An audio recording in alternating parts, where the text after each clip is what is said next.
Go touch your kitchen cabinets right now. Seriously. If your hand comes away feeling like it just touched the sticky underside of a diner table, you've got the same problem I see in 9 out of 10 kitchens I walk into. And I'll tell you something most people don't want to hear. Wiping that down with a wet rag isn't cleaning it. It's spreading it. You're just moving the grease around and adding water to it, which turns it into a paste that grabs onto more dust the next day. I've scraped this stuff off cabinets in houses where people swore they cleaned every week. They were cleaning, they just weren't cleaning it off.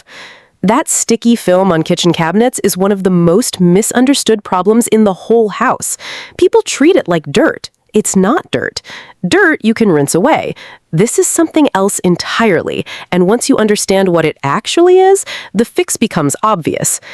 I want you to picture the cabinet directly above or beside your stove, because that's the one everyone with this problem is thinking about right now. Run a fingernail lightly across the bottom edge of that door, the part that faces down toward the counter. 9 times out of 10, there's a slightly darker, almost waxy line right there, even in kitchens the owner considers spotless.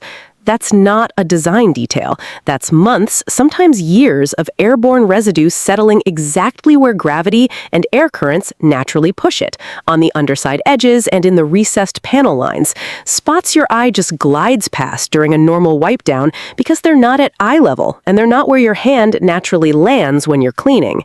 Here's the real picture of what's happening on your cabinets. Every time you cook, especially frying, sautéing, or even boiling something with oil in it, tiny droplets of grease get thrown into the air. You can't see them, they're smaller than mist. They float around the kitchen and land on every surface within about 10 feet of the stove, and cabinets right above and beside the range catch the worst of it. One thin layer from one dinner is nothing. You'd never notice it. But cook 4 or 5 nights a week for a few months, and those invisible layers stack on top of each other like coats of varnish nobody asked for. Now mix in the other stuff floating around a kitchen. Flour dust, steam, dish soap residue that gets airborne when you're washing dishes near the cabinets, and plain old household dust settling out of the air overnight. All of that sticks to the grease layer because grease is tacky by nature, and it holds on to whatever lands on it. So what you're actually touching when you feel that sticky cabinet door isn't grease alone. It's grease acting like glue with months of dust and residue trapped inside it. This is why most people don't catch it early. It builds so slowly that your eyes adjust. You walk past those cabinets every single day, so the change from day 1 to day 60 is invisible to you, the way you don't notice a friend gaining or losing weight if you see them constantly, but a person who hasn't seen them in a year notices instantly. Same thing happens with your cabinets. You don't see the buildup because you're staring at it every day. It usually takes a guest running their hand along the cabinet edge, or you finally deciding to repaint or sell the house before anyone actually stops and says, "Wait, why does this feel awful?" By the time people call it a problem, it's usually not a light film anymore. It's had a year, sometimes 3 or 4 years to bake on. And in kitchens with older cabinets, especially anything with a wood finish or that slightly textured laminate builders loved in the 90s, that grease has worked its way into every little groove, every seam around the panel edges, every recessed handle. That's the stuff that makes people think their cabinets are just old and worn out, when really, underneath all that buildup, the finish is probably fine. It's buried, not damaged. Big difference, and it changes how you should approach fixing it. Let's get into why this actually happens, because understanding the mechanism is what separates someone who wipes their cabinets forever versus someone who fixes it once and keeps it that way. Grease is a fat. Fats and oils are what chemists call non-polar, which basically means they don't mix with water. You already know this if you've ever tried to wash a greasy pan with plain water. The water beads up and slides right off, doesn't grab onto the oil at all. That's why plain water and a rag does almost nothing to cabinet grease. You're essentially pushing a bead of water across a layer of fat, and the fat just sits there laughing at you. Heat is the other half of the story. When grease particles are airborne from cooking, they're warm, sometimes very warm, and warm grease is more liquid, more likely to spread thin and stick to a surface the second it lands. As it cools on your cabinet, it firms up slightly, and that's the moment it starts trapping dust. Every day after that, the layer gets a tiny bit harder because oils oxidize over time, meaning they react slowly with the air and start to harden, almost like how olive oil left in an open bottle for years gets thick and tacky at the rim. That's oxidized fat. It's the exact same chemistry happening on a smaller scale on your cabinets, just with kitchen residue mixed in. I've worked in commercial kitchens where the exhaust hood wasn't cleaned on schedule, and I've seen what 6 months of neglect does to the cabinets nearby. It's not just sticky anymore at that point. It's got a texture to it, almost like a very thin coat of shellac that somebody applied on purpose and did a bad job. That's oxidized, dust-packed grease at an advanced stage. Most home kitchens don't get that bad, but the process is identical, just slower because home cooking usually produces less grease in the air than a commercial fryer running 8 hours a day. Something else worth understanding is why this problem is almost always worse in kitchens with an open floor plan connecting the kitchen to the living room or dining area compared to older, closed-off kitchen layouts. In an open layout, there's more air movement, pulling that airborne grease further across the room. But there's also nothing containing it, no door to close, no separate ventilation path, so it settles across a wider stretch of cabinetry instead of concentrating heavily right at the stove. People with open kitchens often tell me they're confused why cabinets clear across the room, ones that never see a pot or pan anywhere near them, still feel slightly tacky. That's airborne grease traveling further than they'd expect, riding on normal air currents from the stove, the dishwasher vent, and even the HVAC system pulling air through the whole floor plan. There's a second factor a lot of people miss completely, and it has nothing to do with cooking. It's your own hands. Every time you open a cabinet, you're transferring the natural oils from your skin onto that handle and the surrounding wood or laminate. Hand lotion, cooking oil residue from your fingers, even just the natural sebum your skin produces all day gets deposited onto the exact same high contact spots every single time. That's why the area right around the handle is almost always stickier and darker than the rest of the door. It's not catching more airborne grease than the rest of the cabinet. It's catching direct contact from your hands dozens of times a day for years. I've had homeowners point at that dark ring around the handle and ask if it's mold or water damage. It's neither. It's just skin oil layered over cooking grease. Same mechanism, different source. And humidity plays its part too, especially if you don't run a range hood or your hood isn't vented outside, just recirculating air back into the room. Steam from boiling water, from the dishwasher, from a kettle running constantly adds moisture to the air right around your cabinets. That moisture doesn't clean anything, but it does soften the top layer of grease slightly, which lets it grab dust and airborne particles even more effectively before it dries out again. So a humid kitchen with poor ventilation is going to build up grime noticeably faster than a well-ventilated one, even with identical cooking habits. Now, let's talk about the mistakes, because I've watched people make these same 3 mistakes for years, and every one of them either doesn't work or makes the problem worse long term. The first mistake is using plain water or a barely damp cloth. I already touched on why this fails chemically, water and oil don't mix, but here's what actually happens when you try it. You end up dragging the grease sideways across the door instead of lifting it off. It looks slightly better for about 10 minutes because you've smoothed it out and removed some surface dust, but you've actually just spread a thinner, more even layer of the same grease across a bigger area. Do this every week for a year, and you're not maintaining your cabinets. You're basically applying a very slow, very thin coat of grime across the entire kitchen. I've seen this exact pattern in dozens of homes, where the person tells me they clean constantly, and technically they're not lying, they're just cleaning wrong. The second mistake is going too aggressive too fast with something like a scouring pad or a strong degreaser straight out of the bottle. No dilution, no testing. This is especially common on wood cabinets with a stained or painted finish. People get frustrated after the water method fails, so they grab whatever is under the sink, usually something meant for oven interiors or heavy-duty degreasing, and they scrub hard.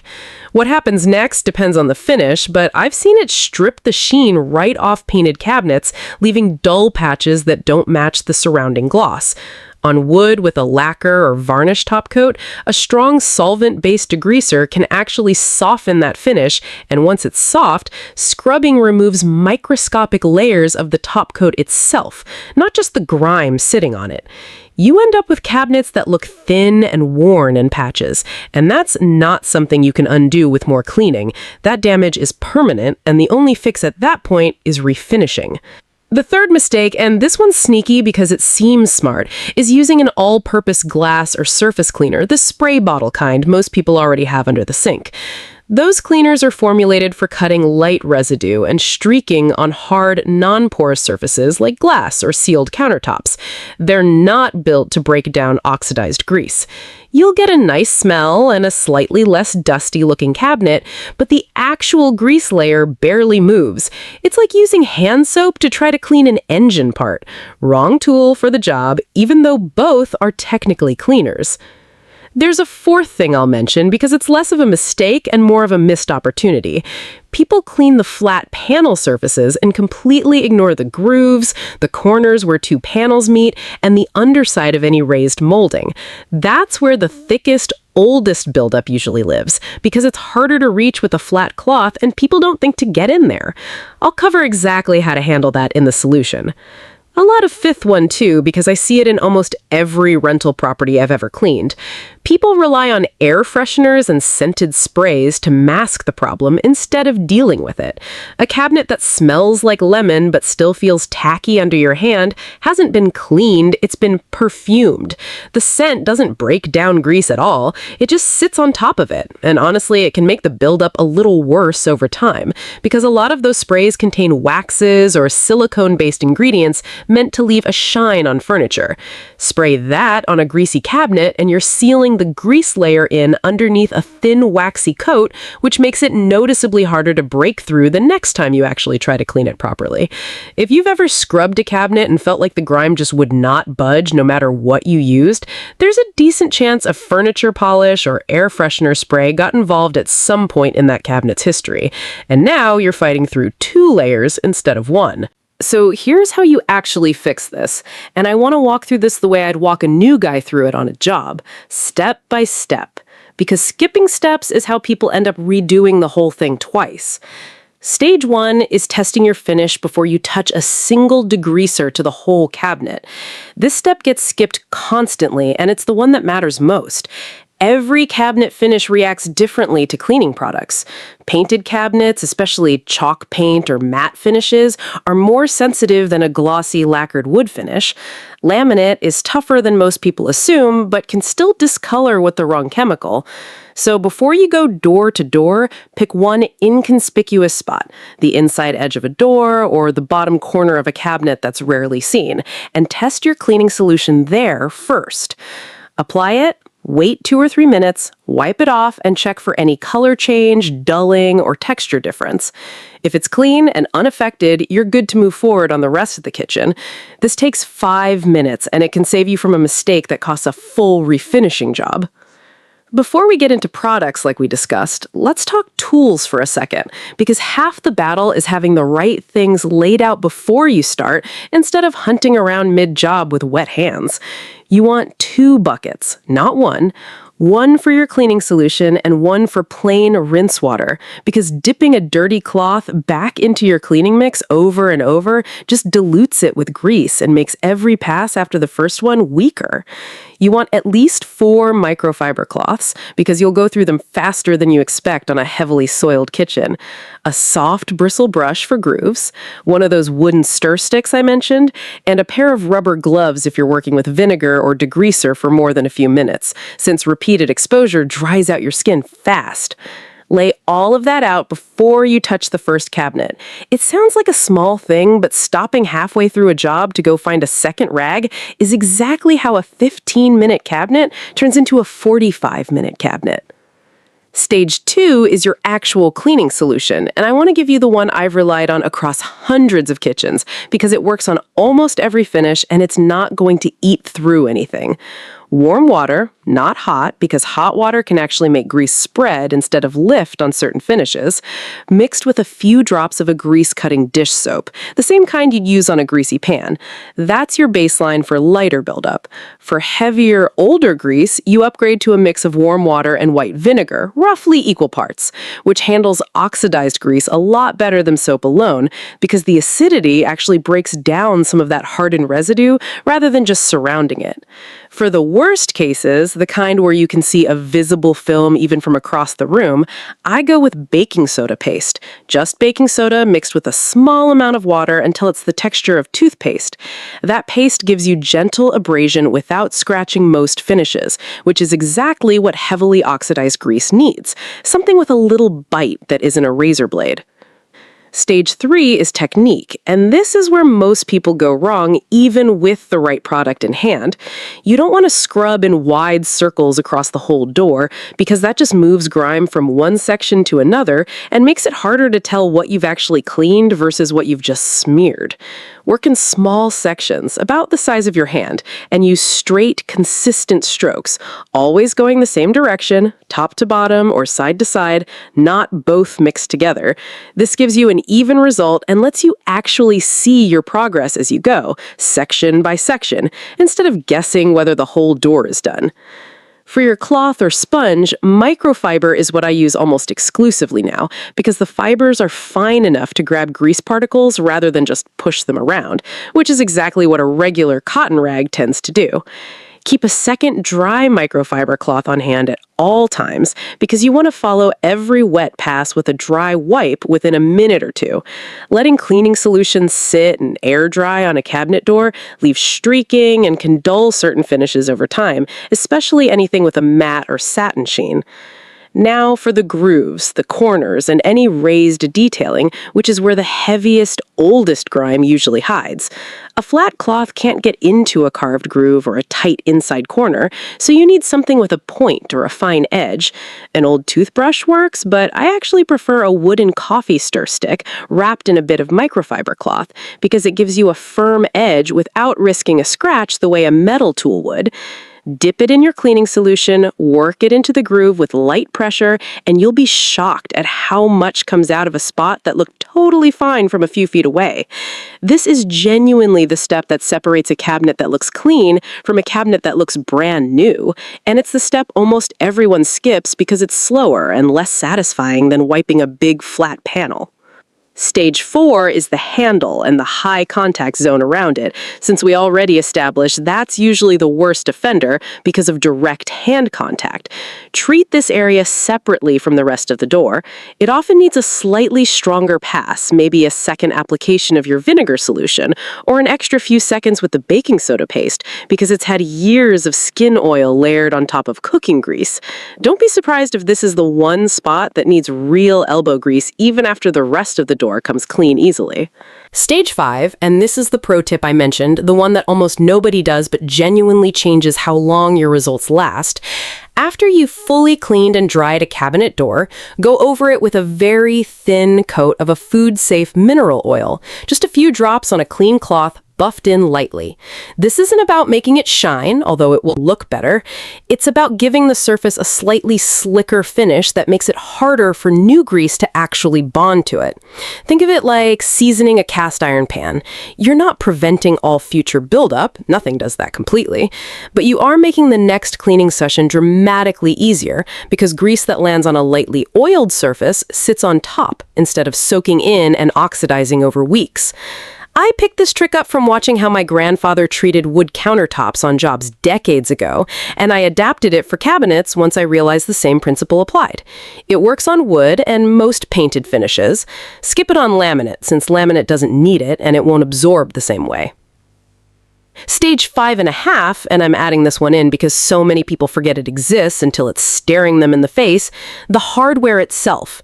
Hinges, handles, and knobs collect grease and grime just as badly as the cabinet's surface, but people scrub the door around a handle and never actually clean the handle. Metal hardware, especially anything with a brushed or matte finish, holds onto grime in the tiny texture of the metal, and over time it can look dull or almost gray even though it started out silver or bronze. Pull the handle off if it's a simple screw-mounted one, soak it in warm water with a little dish soap for about 10 minutes, then scrub gently with an old toothbrush before rinsing and drying completely and reattaching. It takes maybe 2 minutes per handle, and it's the difference between a cabinet door that looks fully restored and one that looks clean everywhere except the one thing your hand actually touches every day. Stage 6 is about maintaining what you just did, because a deep clean without a maintenance habit just means you're back here again in 8 months doing the same heavy job. The fix is simple and takes almost no time. Once a week, run a dry or barely damp microfiber cloth over the cabinets closest to your stove, the ones taking the brunt of the cooking grease. This isn't a full clean, just a quick pass to catch that fresh, still soft layer of grease before it has a chance to oxidize and harden. Fresh grease wipes off in seconds. Week-old grease takes real effort. Month-old grease is what starts this whole cycle over again. That one weekly habit, 30 seconds per cabinet door, is genuinely the difference between doing this deep clean once a year versus once a month. Set a quick reminder on your phone if you have to, right after trash day or whatever other weekly chore you never forget, and just tack this one onto the end of it. One more thing worth mentioning because people ask about it constantly, and it ties into everything we've already covered. If your range hood isn't venting outside or you're not running it every time you cook, that's the actual root cause you need to address, not just the symptom on your cabinets. I've walked into kitchens where the owner deep cleaned beautifully, followed every step, and the cabinets were sticky again within 6 weeks. Every single time, the reason was the same. No working exhaust fan pulling that grease-laden air out of the kitchen. You can clean the cabinets perfectly, but if the source of the problem is still pumping oil particles into the air every time you fry something, you're just resetting the clock, not solving anything long-term. Running your hood fan, or even cracking a window if you don't have one, cuts down dramatically on how fast this buildup returns. I also want to flag something people don't expect, and it's the point where most tutorials on this topic paid no attention. Cabinets near the sink, not just near the stove, often develop a similar sticky feel, but for a slightly different reason. That's usually dish soap residue combined with hard water minerals, which leaves a filmy, slightly gritty texture rather than the smoother, greasy feel you get near the stove. The same vinegar solution handles this well too, because vinegar cuts through hard water mineral deposits just as effectively as it handles oxidized grease, though for a different chemical reason. It's dissolving mineral buildup rather than breaking down fat. There's also a difference in how you should treat glossy versus matte cabinet finishes worth knowing before you start. Glossy finishes show streaking more easily, so you want to be extra diligent about that dry buff-off step after wiping, going in one consistent direction to avoid leaving faint lines that catch the light. Matte finishes hide streaking better, but show water spots and dulling more easily if you let cleaning solutions sit too long or use anything with too much acidity for an extended period. Knowing which finish you're dealing with before you start tells you how forgiving or unforgiving that surface is going to be, and it should shape how long you let any solution sit before you wipe it away. I get asked constantly whether it's worth buying one of those commercial degreaser sprays instead of mixing your own solution. And honestly, for most kitchens, no. A well-diluted dish soap and warm water mix, or the vinegar version for tougher buildup, handles the vast majority of residential kitchen grime just fine, and you're not introducing a stronger chemical than the job actually calls for. Where I do think a commercial degreaser earns its place in a kitchen that's gone 3, 4, 5 years without any real attention, or in a rental rental property where you genuinely don't know the finish or the history of the cabinets, in those cases, a citrus-based degreaser, not a harsh solvent one, tends to be the safer middle ground, strong enough to cut through years of buildup, but gentler on painted and lacquered finishes than the industrial stuff meant for restaurant equipment. Whatever you reach for, that test spot from stage 1 still applies. Don't skip it just because the bottle says safe for all surfaces. I've seen that label be wrong more times than I can count. For anyone dealing with cabinets that gone years without a real clean, temper your expectations slightly on the first pass. Heavily oxidized grease that's had years to harden sometimes needs 2 full cleaning sessions, spaced a day or 2 apart, rather than one marathon session where you're pushing the same spot for 20 minutes straight. The baking soda paste, left on for a few extra minutes on the worst spots before you start working it in, gives the abrasive more time to soften that hardened layer. And that patience saves your arm a lot of unnecessary scrubbing. I'll also say this, because I think it's the part people misunderstand most. The goal isn't to make your cabinets shine like they're brand new showroom pieces. Real cabinets in a kitchen that actually gets used are never going to stay pristine forever, and that's fine. That's what a lived-in kitchen looks like. The goal is getting rid of that sticky, tacky layer that traps dust and makes the whole kitchen feel dirty even when everything else is spotless, and then keeping it from building back up to that point through a habit that takes you less than a minute a week. That's a realistic, sustainable target, not some unattainable magazine photo standard. If you've made it this far and you're already thinking about your own cabinets, you're probably picturing exactly which door is the worst one in your kitchen right now. Everybody's got one. Usually it's the one right above the stove, or the one you grab most often with one hand while you're cooking with the other.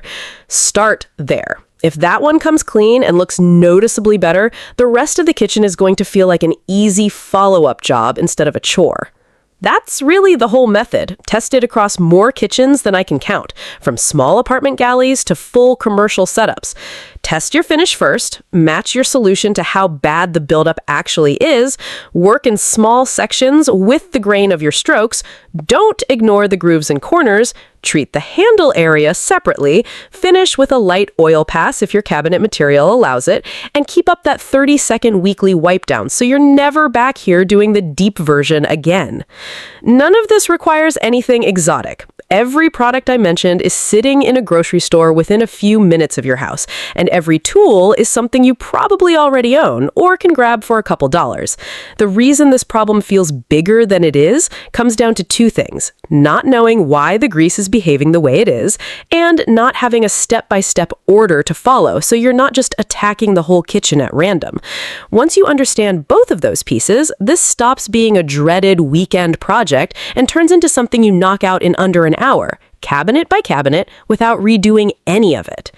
If this saved you from redoing your whole kitchen or scrubbing for an hour on something that should have taken 15 minutes, subscribe, because I covered this kind of practical, no-nonsense cleaning breakdown every week. The stuff you actually need to know, not the stuff that just sounds good in a headline.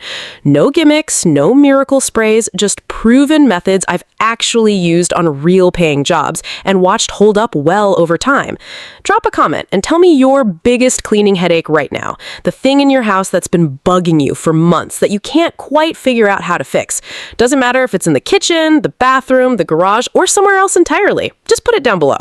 I read through these myself, every single one, and a good chunk of my future videos come directly from what real people are dealing with in their own homes.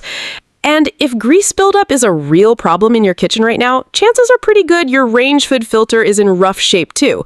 So go check out the video on deep cleaning your range hood filter next. It ties directly into everything we just covered here today.